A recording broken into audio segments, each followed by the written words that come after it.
चाणक्य नीति के अनुसार धन की आपका सबसे बड़ा मित्र है।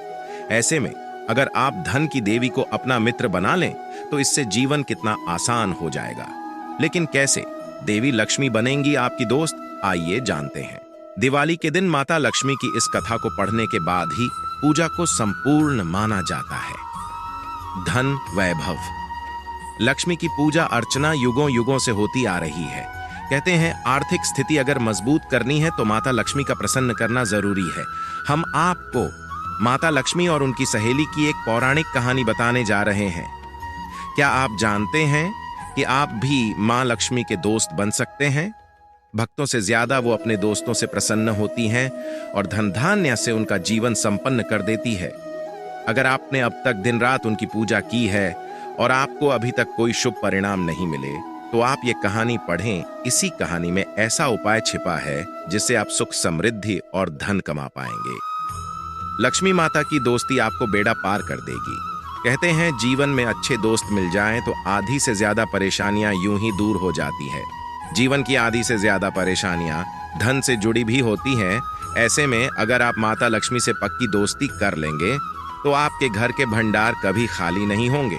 तो आइए जानते हैं माता लक्ष्मी और उनकी सहेली की कहानी।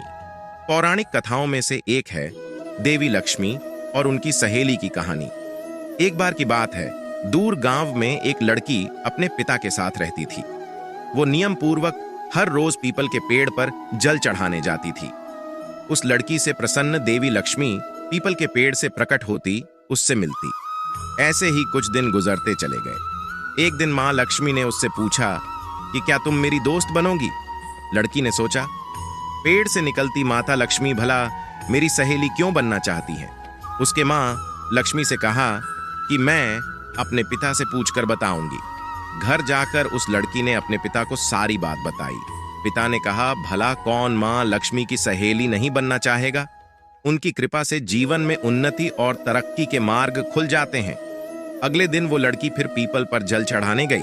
देवी प्रकट हुई तो लड़की ने कहा, हाँ, मैं तुम्हारी सहेली बनूंगी। कुछ दिनों बाद माता लक्ष्मी ने अपनी सहेली को अपने घर पर खाने का न्योता दिया। जब सहेली मां लक्ष्मी के घर पहुंची तो उन्होंने उसे शाल दुशाला ओढ़ने के लिए दिया, रुपये दिए, सोने की चौकी, सोने की थाली में 36 प्रकार का भोजन व्यंजन करा दिया। जब सहेली लौटने लगी तो माता लक्ष्मी ने कहा कि तुम भी मुझे अपने घर बुलाना। लड़की ने हाँ कहा और वो घर चली गई। माता लक्ष्मी की सहेली घर में उदास बैठकर सोच रही थी कि जब वो मेरे घर आएंगी तो मैं क्या करूंगी। उसने अपने पिता को ये बात बताई। पिता ने कहा कि गोबर मिट्टी से चौका लगाकर घर की सफाई कर ले, 4 मुख वाला दिया जलाकर लक्ष्मी जी का नाम लेकर रसोई में बैठ जाना।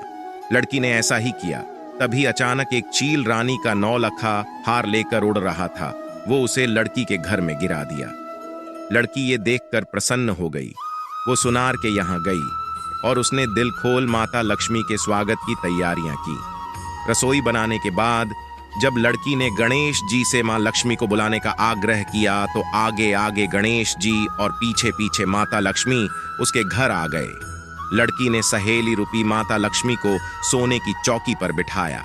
देवी मां ये देखकर बहुत प्रसन्न हुई और उसकी खातिर को देखते हुए कहा कि आज कर किसी राजा रानी ने भी मुझे इस तरह भोजन नहीं करवाया है।